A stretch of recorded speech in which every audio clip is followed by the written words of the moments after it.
Bonjour, bienvenue sur Sofa Foot, la chaîne du football dans les Hauts-de-France. Nous sommes mercredi, c'est le jour de Club VIP, donc une émission dans laquelle je reçois une personnalité sportive de la région. Et ce soir, la petite surprise, cette personnalité sportive, vous la voyez, elle vient du tennis, c'est Pauline Parmentier. Bonsoir Pauline, comment ça va? Bonsoir à tous, très bien, merci. Et vous? Moi ça va très bien. En votre compagnie, on va parler un petit peu de tennis quand même, hein.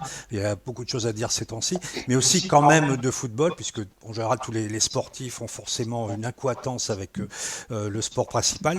En ce qui vous concerne, je rappelle quand même que vous avez été longtemps joueuse de tennis professionnelle. Vous êtes mettre fin à votre carrière lors du dernier Roland-Garros. Vous avez joué quasiment 20 ans les tournois internationaux. Vous avez gagné 4 titres. WTA. Et donc, vous avez surtout le grand fait de votre carrière, c'était quand même la victoire en Fed Cup en 2019. Pour vous aussi, ça reste votre principal souvenir?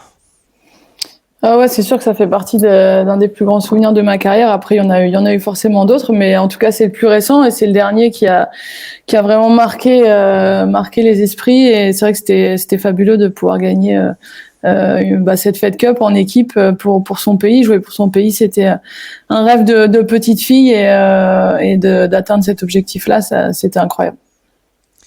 Alors, vous étiez notamment avec d'autres nordistes qui est Kristina Mladenovic. Bon, je crois que vous êtes très proches toutes les deux. Ouais, on a forcément une connexion, hein. Quand on est du Nord, on a une connexion naturelle. Donc, c'est sûr que de pouvoir partager ça avec elle en équipe, c'est encore plus sympa puisqu'on est de la même région. Après, on s'est pas vu jeune parce qu'on a une différence, un écart d'âge, mais c'est toujours sympa d'avoir deux filles du Nord dans cette même équipe.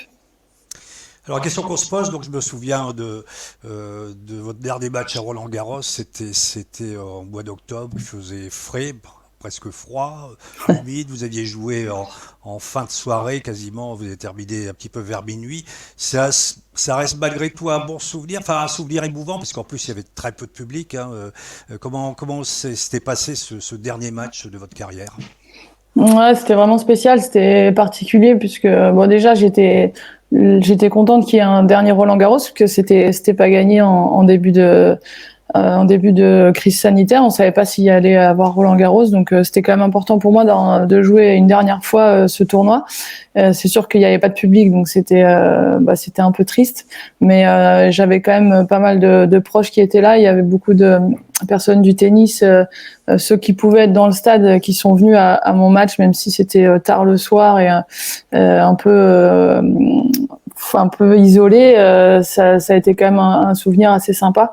Après, c'est sûr que j'aurais préféré jouer devant mon public, devant les supporters du tennis et ceux qui auraient été sur mon dernier match avec plaisir. Donc voilà, c'est la frustration un peu que j'ai sur ce dernier tournoi, mais encore une fois, on a eu la chance de jouer un dernier Roland-Garros et vu la situation de l'année dernière, c'était vraiment pas gagné. Donc je me suis concentrée sur le positif, mais bon, je vous cache pas que c'est sûr qu'il y a quand même une petite frustration d'avoir terminé sur un Roland-Garros comme ça, puisqu'on a connu quand même des choses bien différentes que cette dernière année. Ouais, effectivement, je rappelle que pour ce Roland-Garros qui avait été reculé à fin septembre, début octobre, la norme était passée à 1000 spectateurs, ce qui est quasiment rien dans un grand stade comme Roland-Garros. Alors justement, vous savez que il se pose déjà encore quelques questions sur le prochain Roland-Garros, puisque déjà il a été repoussé d'une semaine. Est-ce que vous pensez que repousser simplement d'une semaine permettra de retrouver du public? C'est quand même la grosse incertitude. Ouais, c'est sûr que ça paraît pas grand-chose une semaine, mais au vu des annonces où potentiellement ça pourrait réouvrir mi-mai, je pense que d'avoir une semaine en plus, ça peut quand même aider dans l'organisation à pouvoir anticiper justement un peu de public. Après, tout le monde sait qu'il y aura pas 100% du public, hein. Faut être quand même lucide sur la situation.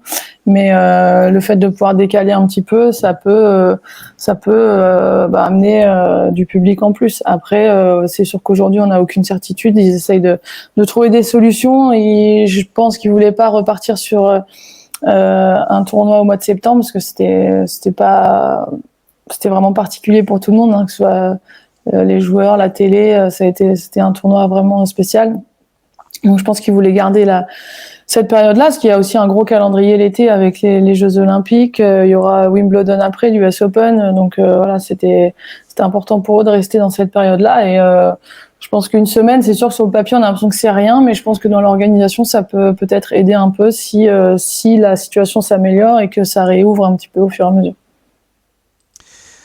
Donc, comme je l'ai dit, vous avez mis fin à votre carrière en octobre de l'année dernière. Bah, la question qu'on se pose, qu'est-ce que vous faites aujourd'hui? Quelle est votre reconversion, votre nouvelle vie?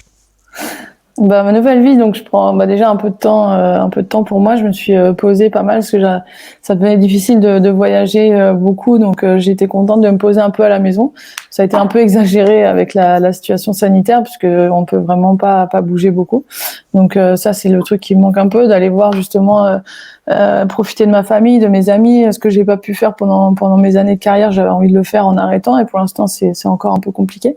Mais sinon, je fais une formation d'entraîneur avec la fédération pour avoir le diplôme depuis octobre dernier. Donc, c'est une semaine par mois et j'aurai l'examen le mois prochain. Je commente un peu pour Bein Sport sur l'année. J'ai fait quelques week-ends aussi pour la Fédération française de tennis sur FFT TV, notamment sur le tournoi de Lille il y a 15 jours. Et je vais travailler pendant Roland-Garros sur Amazon. Donc pas mal de commentaires et puis en parallèle je vais travailler sur l'organisation d'un tournoi que va monter Nicolas Mahut à Angers, un 125 000 $ féminin où je vais être un peu ambassadrice de son tournoi et l'aider dans toute l'organisation. Et je fais quelques journées pour une fondation, une fondation qui s'appelle Sport for Life qui aide des jeunes joueurs de tennis. Donc je fais quelques journées avec eux aussi sur l'année. Donc assez varié, mais ouais. Non, mais j'ai encore du temps. Ouais. Et d'ailleurs, dans ce cadre-là, vous avez eu récemment dans votre région à Lille, puisque je rappelle que vous êtes originaire de Cuques sur la Pointe Ouais, du Touquet. Donc vous étiez venu commenter d'ailleurs les demi-finales et la finale du Play-in Challenger Lille, hein, c'est ça? c'est ça, ouais. Pour la fédération, ouais. Donc, est-ce que, donc vous l'avez dit, vous faites beaucoup d'activités, donc à la fois médiatiques, de communication, mais aussi techniques par rapport au tennis. Alors, je pense que c'est un peu tôt pour poser la question, mais est-ce que vous verriez bien un peu plus entraîneur de joueuses? On parle aussi éventuellement de capitana de la Fed Cup. Enfin, est-ce que vous verriez, quand vous vous sentez prête, à vous orienter par là? Alors entraîneur pour l'instant c'est pas quelque chose que j'ai envie de faire tout de suite parce que ce que je disais c'est que voyager pour moi c'était difficile à la fin donc si j'entraîne ça veut dire que je dois repartir tout de suite et c'est pas forcément ce que j'ai envie. En revanche intervenir sur des structures qui ont déjà par exemple une joueuse qui a déjà son entraîneur et qui veut quelques semaines de temps en temps ou avoir un soutien en plus ça m'intéresse. Et après le capitanat de Fed Cup aujourd'hui c'est pas d'actualité. Il y a un super capitaine en place qui est Julien Beneteau qui a gagné la dernière Fed Cup. Donc pour l'instant c'est pas du tout le sujet, mais c'est sûr que c'est quelque chose qui pourrait m'intéresser plus tard quand le moment viendra. Mais pour l'instant ça reste un peu loin. Mais j'ai vraiment envie de prendre mon temps, de voir ce qui me plaît, faire des choses un peu différentes, pas une seule chose, et puis voir ce qui me plaît et m'orienter après par la suite vers ça. Alors, c'est vrai que l'année 2020 était très particulière pour le monde entier, et fait notamment pour les sportifs, et notamment pour les tennismen. C'est quelque chose que vous avez mal vécu avec tous les tournois qui avaient lieu, qui étaient retardés, qui n'avaient pas lieu, la difficulté de voyager. Comment ça s'est passé pour vous cette dernière année? Je pense que ça a été quand même assez éprouvant. Ouais, c'était vraiment pas fun, hein. C'est sûr que c'était particulier de jouer sans public, de devoir arriver plusieurs jours avant, de se faire tester en permanence. C'est quelque chose on a découvert. On n'était pas du tout habitué à ça, donc il a vraiment fallu changer beaucoup de choses. Et puis le fait, tout ce qui est sympa sur le circuit. Alors certes, il y a les matchs et les entraînements, mais tout le côté social à côté où le soir on peut se retrouver pour aller dîner au restaurant restaurant ou passer des moments, même visiter un peu dans certains pays. Voilà, tout ça c'est terminé. C'est juste aller au club et retourner dans sa chambre, manger dans sa chambre, dîner dans sa chambre. Donc c'est vraiment spécial. Hein. Là, je sais que pour les filles cette année ou les garçons, c'est pas évident. Il faut un peu s'adapter. Le fait déjà on voyage énormément et le fait de devoir arriver plusieurs jours avant pour rentrer dans une espèce de bulle sanitaire sur chaque tournoi, bah ça coûte aux joueurs et joueuses mentalement. Et alors on est quand même privilégié puisque ça continue. Il y a des tournois et on a la chance de pouvoir continuer à jouer, mais ça reste assez éprouvant mentalement. Bien, vous êtes donc sur SofaFoot, la chaîne du football dans les Hauts-de-France. Nous sommes avec Pauline Parmentier, ancienne joueuse de tennis professionnelle, originaire de la Côte d'Opale. Nous allons maintenant parler de football après ces quelques secondes. À tout de suite.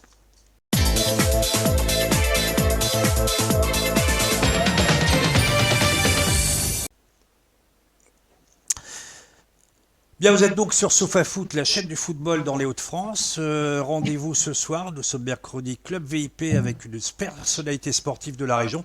Cette personnalité, eh bien, c'est une joueuse de tennis bien connue, Pauline Parmentier, donc originaire de Cuques sur la Côte d'Opale et qui vient de prendre sa retraite de tenniswoman, mais elle fait beaucoup de choses. Alors, Pauline, vous le savez, SofaFoot, c'est une chaîne de football. Alors, on va reparler de football avec vous. Alors, d'abord, j'aimerais savoir quels sont un petit peu vos rapports au football. Alors, je regarde un peu parce que j'ai un chéri à la maison qui est passionné de foot, mais plus PSG, donc j'ai un peu muté, mais j'étais jeune à regarder beaucoup les matchs du RC Lens, puisque j'étais originaire comme vous l'avez dit, de la Côte d'Opale, mais après on a bougé dans le Pas-de-Calais, donc près de Lens, donc forcément un peu supporter de cette équipe.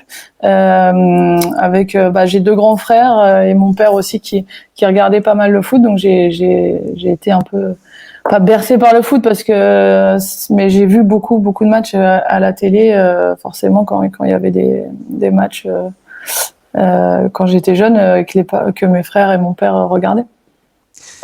Alors, c'est vrai qu'à l'époque, peut-être que le football féminin n'était pas encore très développé.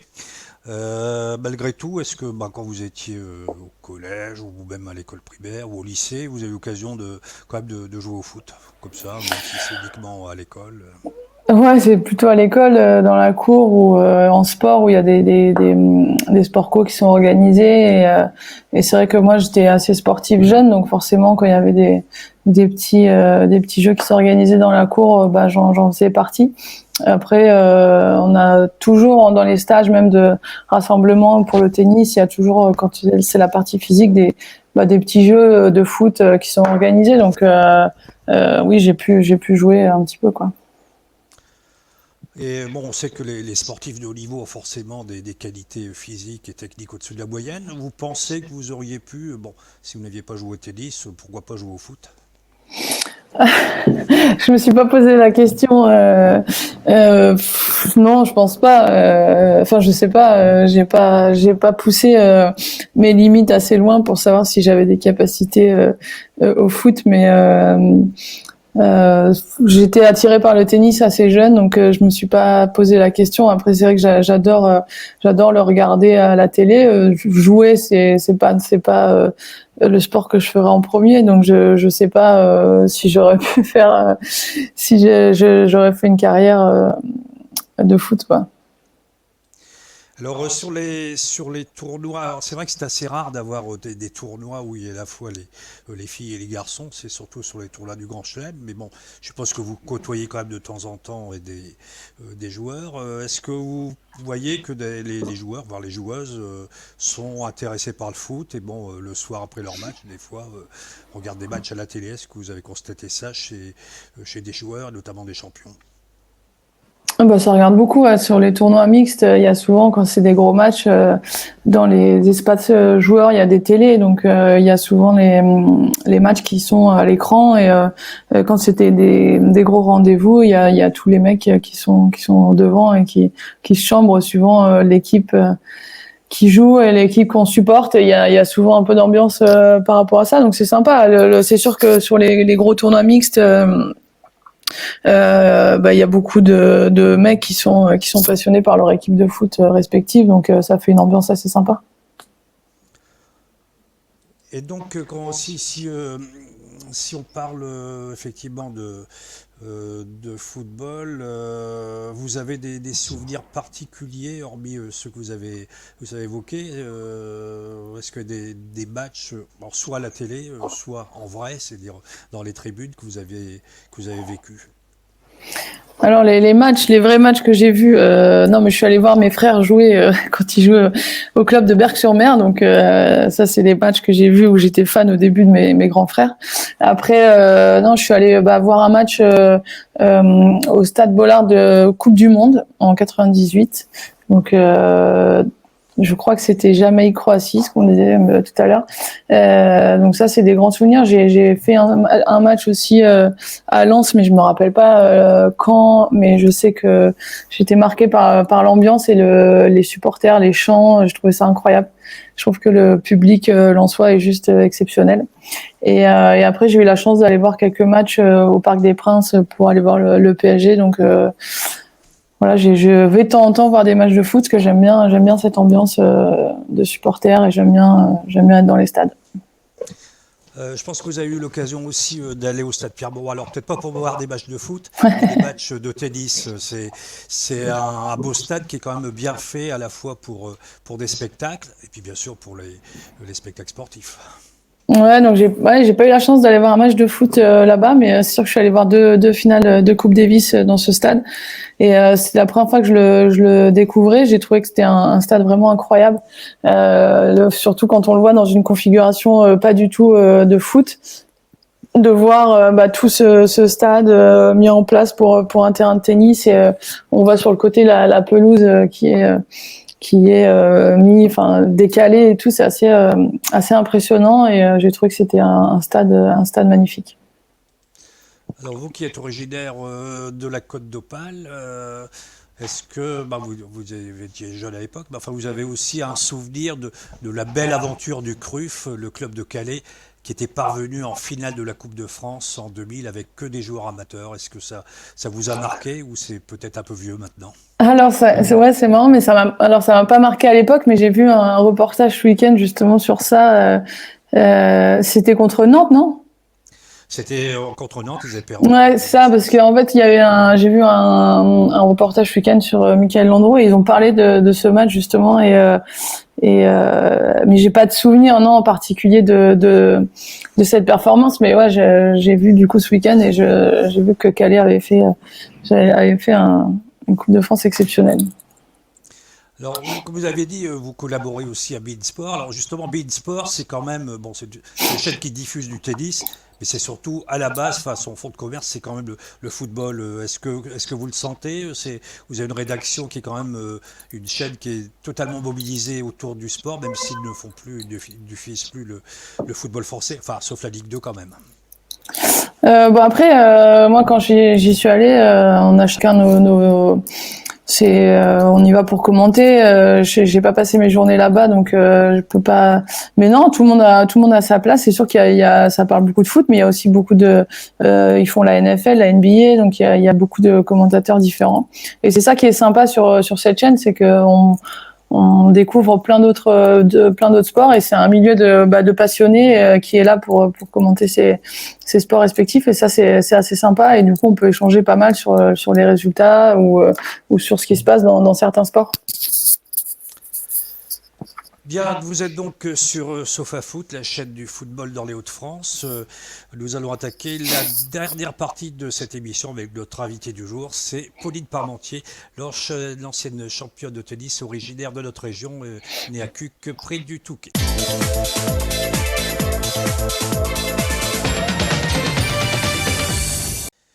Voilà, bienvenue sur Sofa Foot, la chaîne du football dans les Hauts-de-France. Ce soir, c'est donc Club VIP avec notre invité qui est donc Pauline Parmentier, ancienne championne de tennis, notamment vainqueur de la Fed Cup en 2019 avec l'équipe de France. Donc Pauline, donc on parle de football avec vous.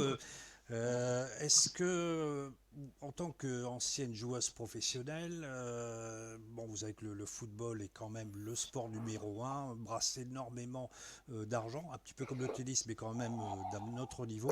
Est-ce que quelque part, bah, les joueuses notamment, ben, vous êtes un petit peu, comment vous voyez un petit peu je dirais le brassage d'argent, les salaires mirobolants, les gros transferts qui se font? Est-ce qu'il y a un petit peu de jalousie? Comment vous sentez ça, vous? Non, jalousie, pas du tout. Il y a aucune jalousie. Chacun est dans son élément et c'est sûr que le foot, il y a toujours eu énormément d'argent. C'est vrai que parfois on voit des transferts qui sont, ça paraît assez irréel. On voit des montants qui sont hors du commun. Donc c'est sûr que ça interpelle un petit peu. Après, ça fait partie de ce milieu-là. On sait que le foot brasse énormément d'argent. Donc non, aucune jalousie. Après, c'est vrai que quand on voit surtout bah, la situation en ce moment et qu'on voit des sommes pas assez énormes de certains joueurs, bon, on se dit que c'est démesuré. Mais bon, aucune jalousie particulière par rapport à ça. Et donc, il faut peut-être rappeler un petit peu justement comment, enfin, on parle aussi beaucoup d'argent dans le tennis, mais enfin, c'est le fait, si vous n'êtes pas dans le top 100 mondial, il est quand même difficile d'avoir les mêmes gains que les joueurs professionnels de niveau moyen finalement.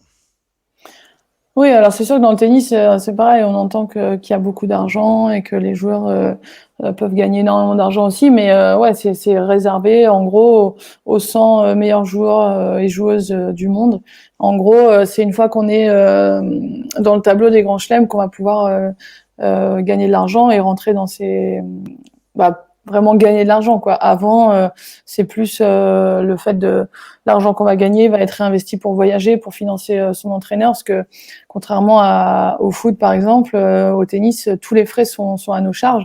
Les déplacements, on les paye, les entraîneurs, sauf si on est en structure fédérale, mais ça c'est plus chez les jeunes. Et une fois qu'on est sur le circuit indépendant, on paye les frais de l'entraîneur aussi. Donc nous, on gagne peut-être de l'argent aussi, mais on a plus de frais par rapport à ça. Mais oui, c'est vrai que c'est plus réservé pour les. Une fois qu'on est dans les 100, on va gagner sa vie, quoi. On sait que le football professionnel français a été fortement secoué par la crise sanitaire, puisque le championnat a été interrompu la saison dernière. Cette année, tous les matchs ont lieu à huis clos. Et puis bon, la santé financière des clubs professionnels est fortement menacée du fait des droits télé Mm. qui ont été complètement chamboulés avec le départ de Mediapro. Là aussi, en tant que consultant sportif, qu'est-ce que vous pensez de cette crise? Est-ce que le foot, mais le sport professionnel en général, n'est pas aujourd'hui trop tributaire des retombées financières de la télévision? Ah, ça fait partie du jeu. Après, c'est dommage d'avoir pris un risque aussi important en signant avec Mediapro, puisque c'est sûr que ça a fait beaucoup de mal au football. Après, là, la situation sanitaire, c'est sûr qu'il y a beaucoup de clubs qui vont en souffrir, mais ça, c'est dans tous les sports, hein. Les clubs de tennis aussi, il y en a beaucoup qui vont mettre la clé sous la porte. Donc ça, c'est vraiment dommage. Et ça, c'est hors, ça, c'est indépendant des droits télé. Mais forcément, bah, quand on est un sport médiatisé, il y a un gros enjeu financier par rapport à ces droits télé. Après, c'est d'essayer de faire les bons choix pour justement bah, gagner de l'argent, mais garder quand même un côté fiable pour soutenir son sport. Là, c'est sûr que le choix de Mediapro, ça a pas été le meilleur, mais après, ce qui est dur, c'est surtout de voir tous ces stades vides, de voir tous ces supporters qui sont passionnés et qui vivent pour ça, d'aller dans les stades, d'aller supporter leurs équipes et qui là peuvent pas y aller. C'est ça qui est vraiment frustrant, c'est de voir bah, ces stades complètement vides et sans ambiance. C'est plus ça qui fait mal. Après, c'est sûr que financièrement, pour les dirigeants, c'est aussi très compliqué et j'espère que qu'on va pouvoir sortir tous de cette période sans trop de dégâts. Alors le huis clos que vous venez d'évoquer, que subissent les joueurs professionnels, puis les jouent devant des tribunes vides, vous aussi finalement vous le ressentez, vous le comprenez, puisque c'était quand même le cas sur la majorité des tournois joués la saison passée. Ah bah, c'est sûr que c'était tous les tournois de l'année dernière, il y avait pas de public. Ça fait vraiment bizarre, ça fait vraiment c'est quelque chose de complètement différent, mais on le voit sur le foot, hein, les matchs, du coup, que ce soit à domicile ou à l'extérieur, il y a des choses différentes qui se passent par rapport aux autres saisons. Les équipes qui ont un club de supporters exceptionnel, ben forcément, ils doivent le ressentir quand ils sont à la maison, qu'il y a un manque voilà, ça peut les booster aussi pour aller chercher des gros résultats. Donc c'est ce qu'on ressent aussi nous dans le tennis sur un moment où c'est un peu difficile, où on est un peu dans le dur. Voilà, on a notre public qui nous soutient et qui nous pousse. Et ben là on se retrouve seul sur le court sans public. Donc c'est vrai que c'est une approche complètement différente. On s'est un petit peu habitué à ça puisque maintenant ça fait quasiment un an, un peu plus d'un an que c'est comme ça. Mais c'est quand même pour partager des moments avec son public qu'on fait tout ça. Donc on espère que ça va vite revenir avec ce type d'ambiance. Alors, une question que je ne vous ai pas posée, vous avez évoqué un petit peu vos préférences avec le RC Lens notamment. Est-ce que vous, en tant que qu'amateur amateur de football, vous avez, je dirais, sinon des idoles, des joueurs que vous préférez? Alors moi j'ai eu la chance donc j'ai aidé une association qui s'appelle Play Life qui a été montée par Alphonse Areola au PSG et que j'ai eu la chance de rencontrer. Et il y a Cavani aussi, Edinson Cavani dans cette association. Et c'est ce joueur, je le trouve vraiment incroyable. Il a été fantastique quand je l'ai rencontré. Il a été hyper sympa, j'étais avec mon petit neveu, il a passé du temps avec lui. Enfin, c'était un moment exceptionnel. Et du coup, c'est vraiment un joueur que je trouve fantastique. Donc un peu mon idole, quoi. Et vous continuez à avoir des contacts avec lui maintenant qu'il est parti à l'étranger? Bah, en fait, c'est plus par rapport à la situation sanitaire où on n'a pas pu organiser d'événements pour les enfants et du coup, on n'a pas pu tous se retrouver pour ça. Mais après, je l'ai pas, non, je l'ai pas toutes les semaines au téléphone. On s'envoie pas des messages pour savoir comment ça va. Mais c'est sûr que quand on a fait deux, trois événements sur les premières années et qu'on était ensemble, c'était très sympa. Et sinon, si on vous parle des anciens, les Zidane, les Barthez, les Djorkaeff, tout ça, les premiers champions du monde en 1998, les Deschamps, Laurent Blanc, ce Ouais. sont des noms qui vous parlent et qui vous évoquent quelque chose, même si à l'époque vous étiez forcément jeune. Oui, j'étais jeune, mais évidemment que ça me parle et que c'est des grands champions et que aujourd'hui, quand on les voit, bah, c'est les champions du monde, quoi. Pour moi, c'est eux qui ont été, qui ont marqué mes premiers grands souvenirs de foot.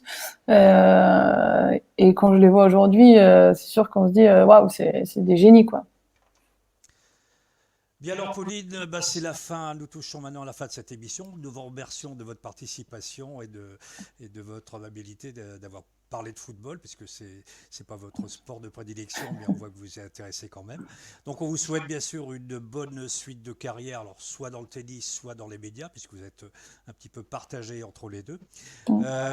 C'est ainsi que prend fin cette émission Club VIP qui a lieu tous les mercredis. Donc je vous incite à regarder tous les soirs Sofa Foot pour d'autres émissions, et puis surtout pour la retransmission en direct des matchs du LOSC et du RC Lens. Bonne soirée à tous, bonne soirée Pauline, et puis donc rendez-vous la semaine prochaine, mercredi Merci 19h30. beaucoup. Bonsoir. Bonsoir.